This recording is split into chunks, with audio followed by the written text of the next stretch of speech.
Hey everybody, Jim Fannin here. Welcome to Living in the Zone podcast. I am your host, Jim Fannin. This is a show about peak performance. It's about super learning, super healing, super performing in life, business, or sports. This show is for coaches, for parents, for ballers, for players, amateurs, definitely professionals. At Zone Coach, we coach the best in the world. I've been doing this for 50 years. Welcome to Living in the Zone. I want to talk about a subject that I don't like to talk about. I want to talk about a subject I very seldom fully address, but I'm seeing it prevalent in our business. We coach junior high and high school student athletes around the country, every sport, men, women. And what I'm seeing is shocking me. Now, I'm a dad.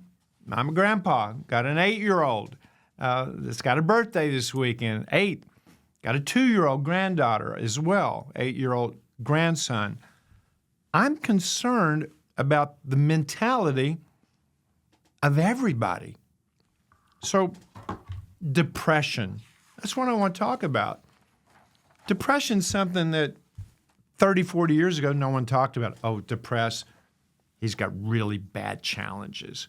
Today, most Americans are spending 80% of our waking hours in the future and the past, with the majority of that 80% in the past, dredging up the good, the bad, and the ugly that's happened to me. And I go over it and over it. Shoulda, I coulda, I woulda, I'm not, I can't, I won't. And we go to bed thinking what we don't want, not what we do want. We're a society that gets really upset when expectations don't meet reality. It ticks you off, and you get angry. And when I say you, I'm talking about an 8-year-old that just struck out in Little League, that he's angry, and he's upset, and he's depressed, because when he looks in the stands, and there's mom and dad with their arms crossed going, "Come on, what's wrong with you? Hit the ball." It's everywhere. There are 5 performance levels of the human. Our company is called Zone Coach. So we've got the zone at the highest level. What is that? It's when you're mentally, physically disciplined, focused, confident, relaxed, loving what you do and doing what you love, and also not being upset about the challenges. You meet the challenges with passion. Depression is on the polar opposite of that. So you got the zone on one side of your performance life, and the total mirror opposite is what we call the downs. That's a mild depression or severe depression. Now, the zone can be done not just with sports. It's when you watch a movie. It's when you give a speech. It's when you're locked into the moment. Reading a book, you can be in a zone state. Then there's high score. Well, that's just when all the 5 markers of self-discipline, concentration, optimism, relaxation are balanced. Very fragile. You can be in it 10, 12 seconds. Just like that, you can be out of it. So you have the zone, then you have high score, similar but fragile, and then you have a base state. 50 years ago, the base state was more toward the high. 50 years later, the base state of the average person from grade school to 87, 97 years old, the base state is low. It's lower than it's ever been. And then the 4th stage in performance, I just simply call it low score. And here's all the symptoms. And if the downs, which is the polar opposite of the zone, if that's the attitudinal flu, where the more you try, the worse it gets, it's like an attitudinal quicksand, well, then low score is the attitudinal sniffles. I need to bundle up. I need to do something. Now, we all pay attention to the sniffles, but we don't pay attention to the attitudinal sniffles. Oh, I should do that. I don't think that's wrong for me to say. I should have done that.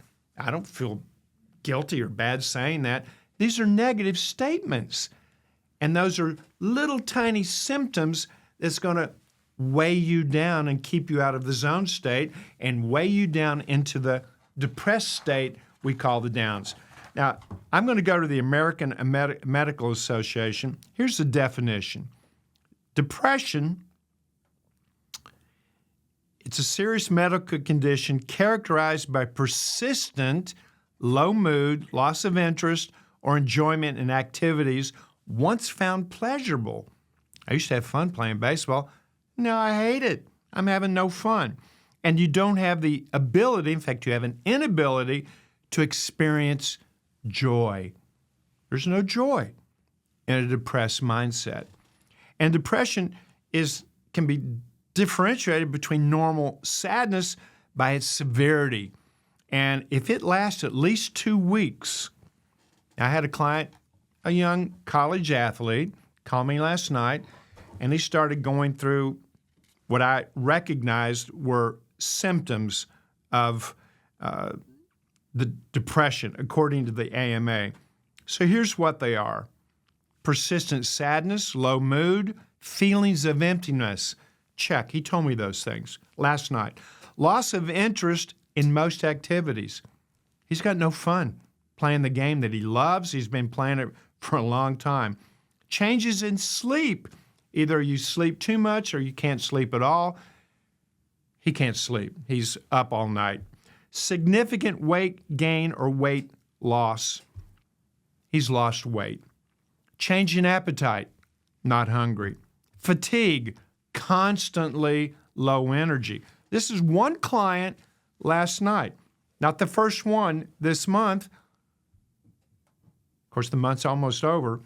Fatigue or persistent loss of energy. Feelings of worthlessness or excessive guilt. He made an error, cost his team the game. He felt guilty. How long's that been going on? 2 weeks. Guilt for 2 weeks? That's a heavy suitcase of guilt to lug around trying to get up your Mount Everest of where you want to go. How's that possible? It's not. It's not going to happen. Difficulty concentrating, thinking, or making decisions. Psychomotor agitation, restless, and then, of course, this last one, it's happened only this year. Think about it. In 50 years, 2,000 clients, I've only had a handful say, yeah, I thought about killing myself. I thought about suicide. And when did that happen? 2025. Didn't happen in 24, 23, 22, 21. Go all the way back to 74, never happened. Why now? There's so much information coming at us from every angle. There's a sensory overload of information, and it is bogging us down. Now, let's talk about depression in children. Your kid, if you're a dad, even a coach, coaching young children, I'm talking young children, 2nd grade, 3rd grade, 4th grade. I walked into a 4th grade class. I said, do you worry? Raise your hand. Every kid raised their hand. And I was shocked. I'd never seen that before.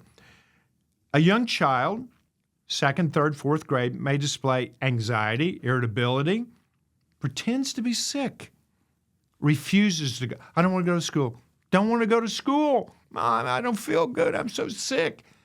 He don't want to go to school because something's going on at school. Worried about parental safety. I'd never heard that. But that's something. I'm worried about my parents. I'm worried about my mom and dad.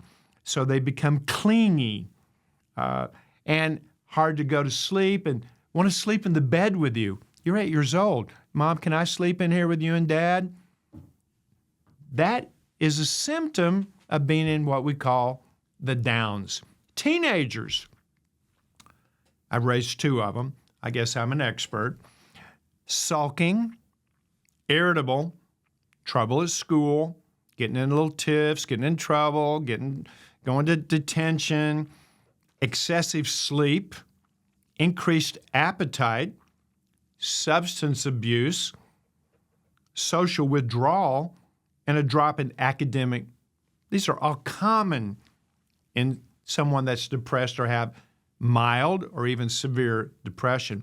Young adults, we're talking 20s, maybe early 30s, young adults. Hypersomnia, weight gain, not weight loss, weight gain. Why? Nervously eating, not putting their fork down between bites, always knowing I got to do something. I need to do something. Where's my hamburger? Oh, you just ate it. Holy crap. Really? Slow down, young adults. Pessimism, co-occurring anxiety, different anxieties, panic disorders, feeling of loneliness, even in a group. Middle-aged adults, we're talking 50, you wake up and go, I got more past than I will future. Wow. Can you imagine waking up and saying, there's more past in my life than I have even my future? Now, I'm 75, soon to be 76. I could easily say that. Even though I'm living to 125, I'm still more in the past. But that waking up, that gives you, wow, I won't live here forever. That's shocking for a middle-aged adult to realize that.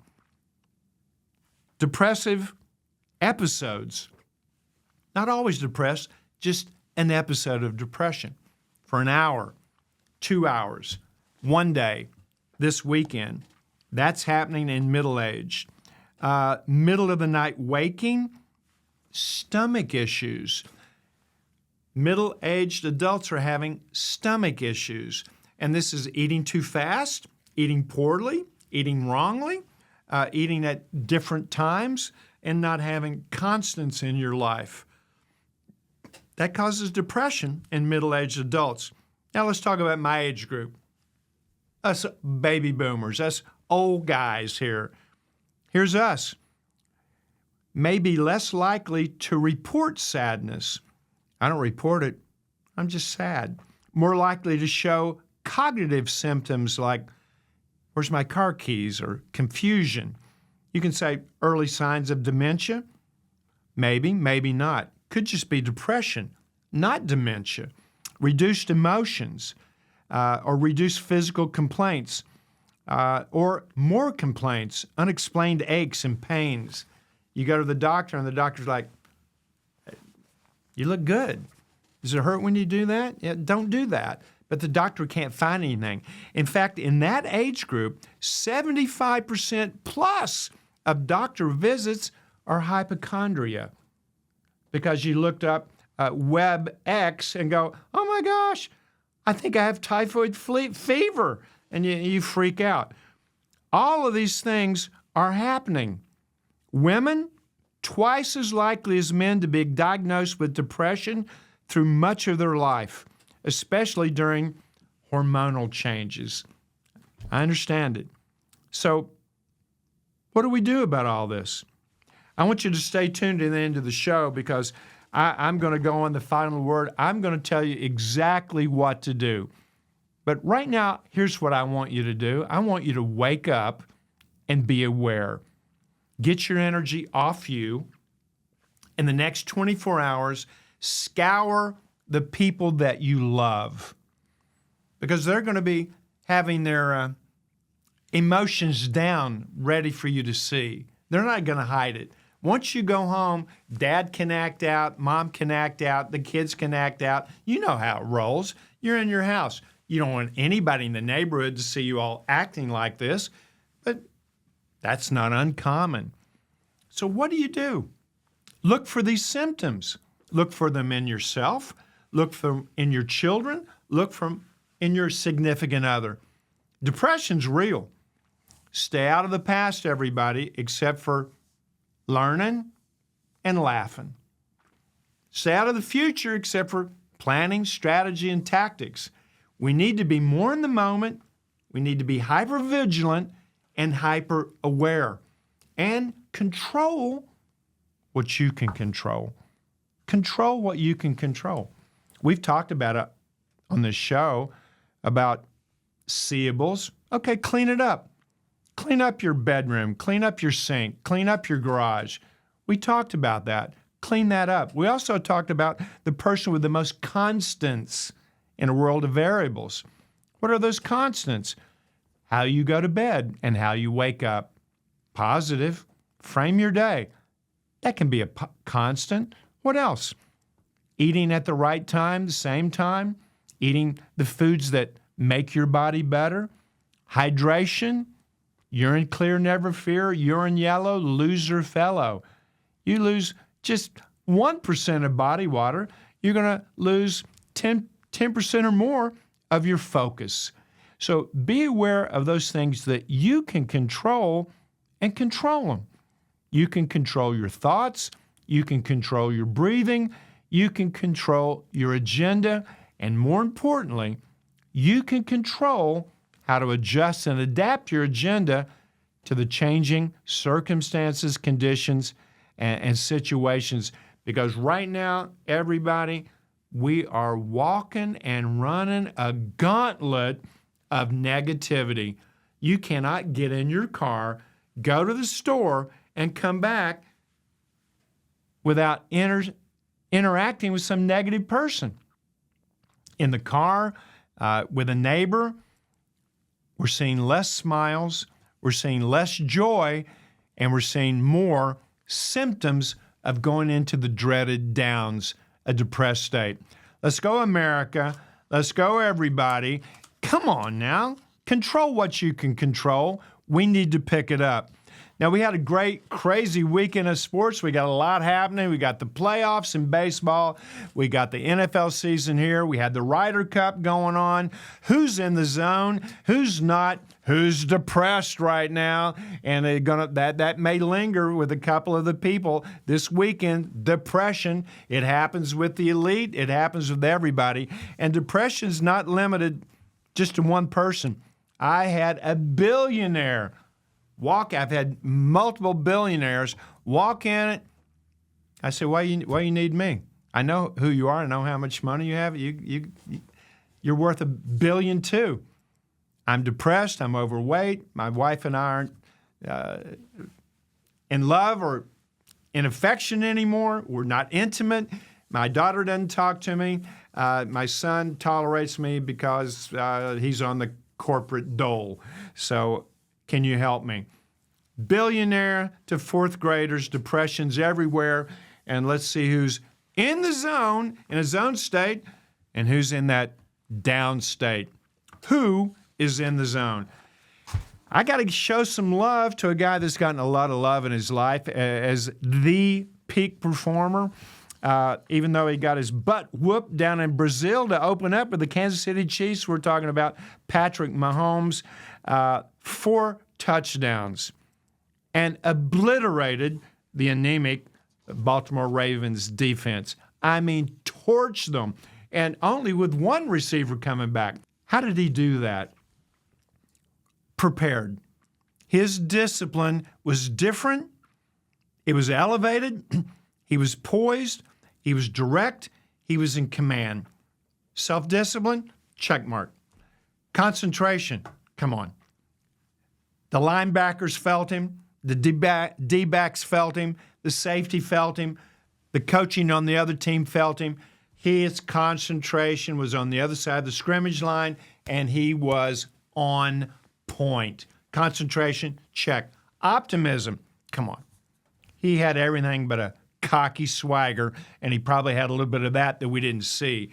But he knew, he didn't believe, he didn't expect, he knew that he could exploit that defense. That's how prepared he was, and he was prepared to adjust. And when the Ravens made an adjustment, he was ahead of them already. How did he do that? Extreme optimism, confidence, and belief. What else?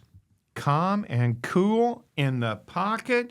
Didn't flush him out that much. Well, the defense, although they tried to blitz him like crazy, he was calm and cool, relaxed, breathing didn't get above double digits. 2.5 seconds, boom, off to my tight end, off to a little crossing route. Relaxation was on point. And last, you could tell he was loving it. He was loving it. They were back in a rhythm. It was a totally different team than the team that went to Brazil. In the event, Mahomes, Patrick, you're in the zone. And who else in the zone? Come on, you got to have the Reds and the Guardians. The Reds knocked out my Mets. Okay, they did. And they did it in a blitz. They were zoned out right down to the end. It's going to be interesting how they do in the playoffs. Cinderella team. And the Guardians, you were dead to the Tigers. You had no shot of getting in the playoffs, and you came back, and you're both in the zone.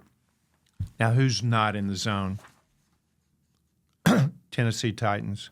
And if you're a Titan fan, you know you don't want to admit that you're a Titan fan. You really don't. You're 0-4. You just got shut out against a team that got blitzed the week before, the Texans. Cam Ward openly saying, we ass. I have never heard that phrase in my life. I can't believe I'm saying it live and it's going to be repeated. I didn't say it. Cam Ward said it. We asked. We watched the game, and I said, you're right. Anyway, lowest score component, it's optimism, but it probably goes back to discipline. Starts at the top, goes all the way down to the bottom. Cam Ward, not in the zone. Your comment says, look in the mirror. It could be you, not just the team. And who else is not in the zone? The Mets. Missed the playoffs. Best record in Major League Baseball in June 12th. They paid Juan Soto a Brinks load of money, the highest contract in MLB history. Lowest component, optimism. The Mets that believed last year, they were amazing. Remember that? The energy, the music, the fanfare, the crowd, Lindor singing, pretty amazing. This year, crickets, nothing, no energy, low relaxation, low enjoyment, low optimism. New York Mets, till next season, you were not in the zone this season. Who's in the zone with you and who's not in the zone in your life? Look around your family, look in the mirror, but even so, who's your pick in sports? And speaking of looking in the mirror, we're going to do that right now because I want to know your missing link in you having the greatest October of your life. It is Q4, the last quarter of the year, 92 days. Are you ready to have an amazing Q4, last 3 months? And are you ready to have an amazing October? Let's get into it. Welcome to the Zone Cafe, everybody. Now, you're in your car of life, and it's October, and you're driving down the road. What do you need? Because I'm cooking up 5 things. You can only put 1 in your car. You can go around the block and come back later. But right now, what's the missing link that's keeping you from being in that zone state? And maybe that missing link is something you need to get a little bit further away from that down state, which is so dreadful. Self-discipline. Do you have the willingness, the commitment to stay with routines that you've decided on to reach very measurable goals that takes you to a vision? And does that vision hold in your mind's eye over time? If that's you, well, you don't need it. You can go on to something else. But if you need a plan, you need discipline, you need some patience, you need some direction, don't go any further. Get out of the line, take your discipline, and go make your plan. But maybe you have a plan. Maybe you got a plan, but you're struggling with focus. What do I say to that? Get off your phone. Get off TikTok. Get off scrolling. Get off swiping. Lock in on the things that are going to move the needle for you. Macro goals. We call them big rock goals, but they're macro things that you want to accomplish. Never have a week in October where you haven't decided, this is my macro goal for the week. Don't pick more than 5, and most of my clients are only picking 1, 2, or 3 per week that they're going to crush and accomplish. Optimism. Well, that's the glue that's going to hold your life together, your business together, your career together, your family together. How is your optimism? Do you need that? More confidence? More self-esteem? Self-esteem, I love that word. It's what you think other people think about you. How's your self-esteem? How's your optimism level? And if that's low, please leave right now to focus on that. That is the glue that holds you together, but that's the one letter that's going to elevate you beyond what you even think you can do. That extreme confidence, extreme belief. No matter what happens, even if I get knocked down, I'm optimistic. I'm going to get back up better and stronger. But maybe you've got those 3 markers under control, but you're a worrier. You wring your hands. You're upset when things don't happen your way. If you need the cool drink of relaxation, come get it. One sip of that, it's going to lower your breathing under single digits, under double digits, down into single digits. Relaxation. But maybe you've got SCOR and you come to the very end, I got no joy. A baseball player may say, there's no joy in Mudville, the Babe Ruth poem. Are you missing some joy in your life? A little pep in your step? Are you void of smiles and enthusiasm? I'm still dancing at commercials. Are you getting up too? Do you dance? Do you move? Do you get everybody enthused? How's your enjoyment level, everybody? There you go. Welcome to the Zone Cafe. Pick the weakest link. Focus on it the next 7 days.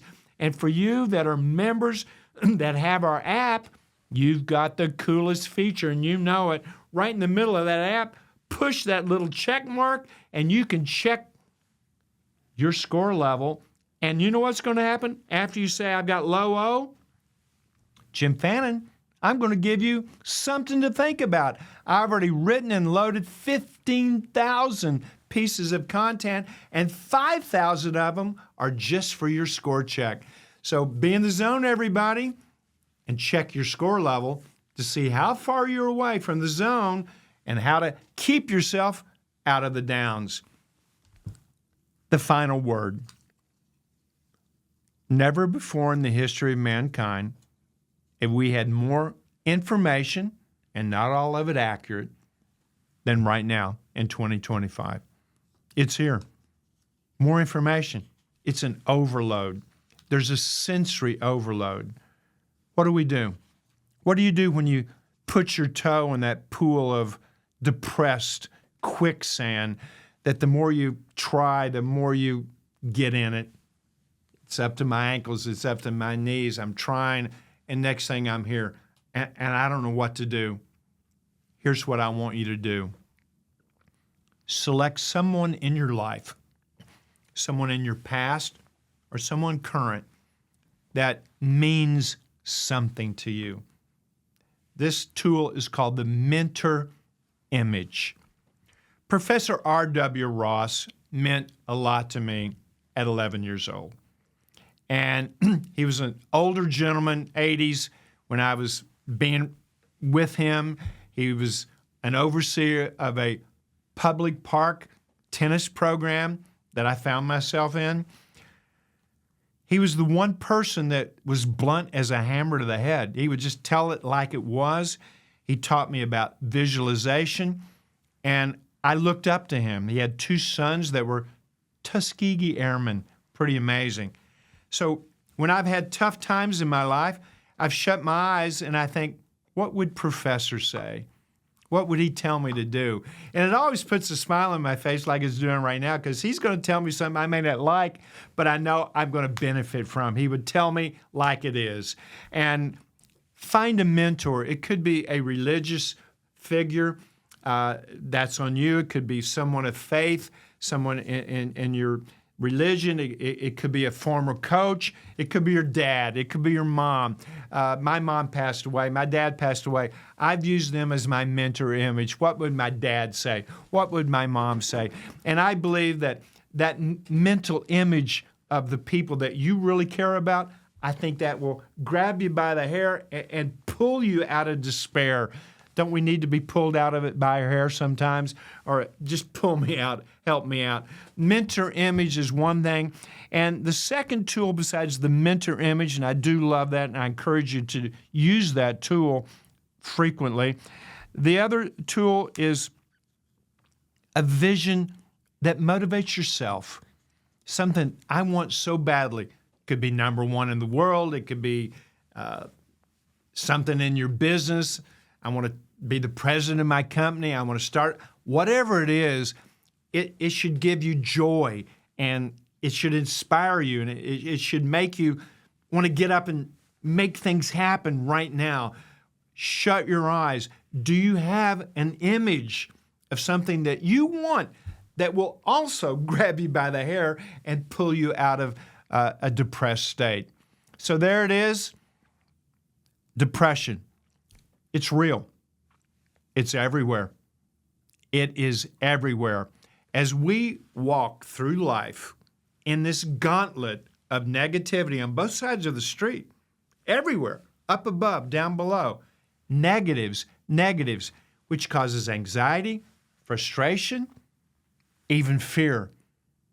We walk a gauntlet.